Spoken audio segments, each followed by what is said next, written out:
केंद्रीय दत्तक ग्रहण संसाधन प्राधिकरण के संदर्भ में निम्नलिखित कथनों पर विचार कीजिए। 1.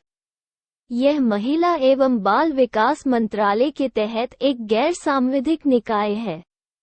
2. भारत ने अंतर्देशीय दत्तक ग्रहण पर हैग कन्वेंशन की पुष्टि की है। ए. केवल 1, बी. केवल 2, सी. 1 और 2 दोनों, डी. उपरोक्त में से कोई नहीं।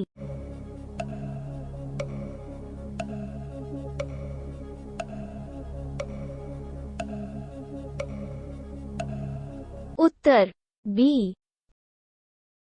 केंद्रीय दत्तक ग्रहण संसाधन प्राधिकरण कार्य महिला एवं बाल विकास मंत्रालय भारत सरकार का एक सांविधिक निकाय है। यह भारतीय बच्चों को गोद लेने के लिए नोडल निकाय के रूप में कार्य करता है और देश में और अंतर्देश में गोद लेने की निगरानी और विनियमन के लिए अनिवार्य है। वर्ष 2003 में भारत सरकार द्वारा अनुसमर्थित अंतर्देशीय दत्तक ग्रहण 1993 पर हैग कन्वेंशन के प्रावधानों के अनुसार अंतर्देशीय दत्तक ग्रहण से निपटने के लिए कार्य को केंद्रीय प्राधिकरण के रूप में नामित किया गया है।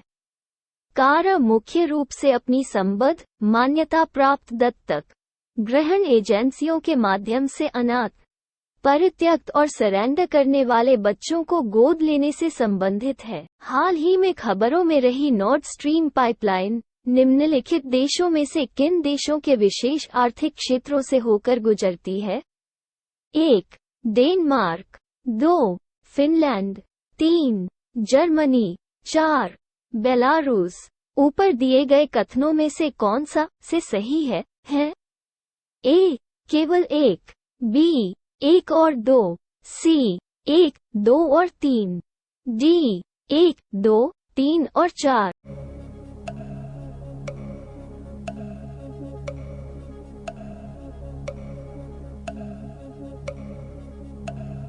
उत्तर सी। नॉर्थ स्ट्रीम पाइपलाइन प्रणाली की सीमा पार प्रकृति इसके सबसे अनोखे पहलुओं में से एक है। नॉर्थ स्ट्रीम यूरोप में एक अपतटीय प्राकृतिक गैस पाइपलाइन है जो रूस से जर्मनी तक बाल्टिक सागर के नीचे नीचे चलती है। इसमें फिनलैंड के पास उत्तर पश्चिमी रूस में वायबोर्ग से चलने वाली नॉर्थ स्ट्रीम 1 पाइपलाइन और एस्टोनिया के पास उत्तर पश्चिमी रूस में उस्ट-लुगा से चलने वाली नॉर्थ स्ट्रीम 2 पाइपलाइन शामिल हैं। पाइपलाइन रूस, फिनलैंड, स्वीडन, डेनमार्क और जर्मनी के क्षेत्रीय जल और या विशेष आर्थिक क्षेत्रों से होकर गुजरती है। इन 5 देशों के अलावा पाइपलाइन एस्टोनिया, लात्विया, लिथुएनिया और पोलैंड के लिए भी प्रासंगिक है।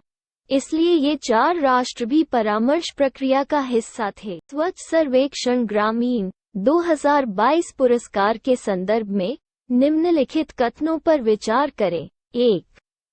मध्य प्रदेश को भारत का सबसे स्वच्छ राज्य घोषित किया गया है।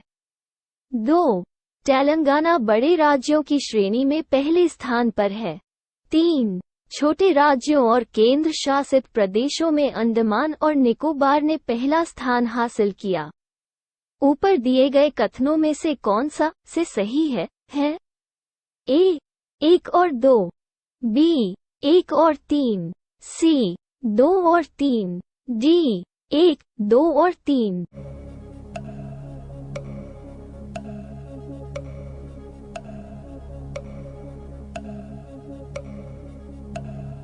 उत्तर डी। तेलंगाना ने स्वच्छ सर्वेक्षण ग्रामीण SSG 2022 के तहत बड़े राज्यों की श्रेणी के तहत पहला पुरस्कार जीता और उसके बाद हरियाणा और तमिलनाडु का स्थान रहा। छोटे राज्यों और केंद्र शासित प्रदेशों में अंडमान और निकोबार ने पहला स्थान हासिल किया। उसके बाद दादरा और नगर हवेली, दमन और दीव और सिक्किम ने दूसरा स्थान हासिल किया। इंदौर को लगातार छठे वर्ष भारत का सबसे स्वच्छ शहर घोषित किया गया है, जबकि मध्य प्रदेश देश का सबसे स्वच्छ राज्य है। तिरुपति को सफाई मित्र सुरक्षा श्रेणी में सर्वश्रेष्ठ शहर का पुरस्कार मिला। हरिद्वार को सर्वश्रेष्ठ गंगा शहर घोषित किया गया। स्वच्छ सर्वेक्षण ग्रामीण 2022 पुरस्कार प्रमुख मात्रात्मक और गुणात्मक स्वच्छ भारत मिशन ग्रामीण मानकों और ग्रामीण समुदाय की स्वच्छता की स्थिति में सुधार के लिए उनके प्रदर्शन के आधार पर राज्यों और जिलों को रैंक प्रदान करता है। हाल ही में खबरों में रहा युवा 2.0 किससे संबंधित है?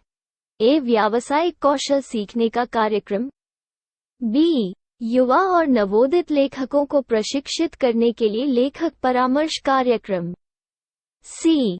युवा लड़कियों का विज्ञान के प्रति प्रोत्साहन। डी. राजनीति और शासन के प्रति युवाओं की भागीदारी को प्रोत्साहित करना।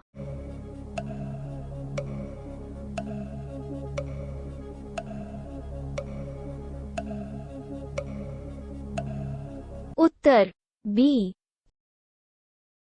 उच्च शिक्षा विभाग के शिक्षा मंत्रालय ने युवा लेखकों को सलाह देने के लिए युवा 2.0 योजना शुरू की है। यह देश में पढ़ने, लिखने और पुस्तक संस्कृति को बढ़ावा देने और भारत तथा भारतीय लेखन को विश्व स्तर पर प्रोजेक्ट करने के लिए युवा और उभरते लेखकों 30 वर्ष से कम आयु को प्रशिक्षित करने के लिए एक लेखक परामर्श कार्यक्रम है। युवा और नवोदित लेखकों की 22 विभिन्न भारतीय भाषाओं और अंग्रेजी में बड़े पैमाने पर भागीदारी के साथ युवा के पहले संस्करण के महत्वपूर्ण प्रभाव को देखते हुए युवा अब 2.0 को लॉन्च किया जा रहा है। युवा 2.0 युवा आगामी और बहुमुखी लेखक का शुभारंभ युवाओं को भारत के लोकतंत्र को समझने और उसकी सराहना और प्रोत्साहित करने के लिए प्रधानमंत्री के दृष्टिकोण के अनुरूप है। युवा 2.0 इंडिया एट 7-5 प्रोजेक्ट आज़ादी का अमृत महोत्सव का एक हिस्सा है, जिसका उद्देश्य लोकतंत्र, संस्थाएं, घटनाएं, लोग, संवैधानिक मूल्य, अतीत, वर्तमान, भविष्य विषय पर लेखकों की युवा पीढ़ी के दृष्टिकोण को एक अभिनव और रचनात्मक तरीके से सामने लाना है। इस प्रकार यह योजना लेखकों की एक धारा विकसित करने में मदद करेगी, जो भारतीय विरासत, संस्कृति और ज्ञान प्रणाली को बढ़ावा देने के लिए विभिन्न विषयों पर लिख सकते हैं। हाल ही में खबरों में है। ए. बैंकिंग ऐप्स को लक्षित करने वाला कंप्यूटर मैलवेयर या वायरस। बी. रूस का एक नया सुपर कंप्यूटर। सी. सतह से सतह पर मार करने वाली बैलिस्टिक मिसाइल तकनीक। डी. मानव रहित हवाई लड़ाकू वाहन।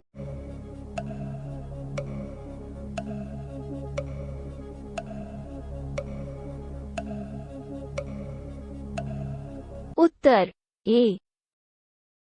भारतीय कंप्यूटर इमरजेंसी रिस्पांस टीम ने सोवा नामक एक नए मोबाइल बैंकिंग ट्रोजन वायरस के खिलाफ एक विस्तृत सुरक्षा सलाह जारी की।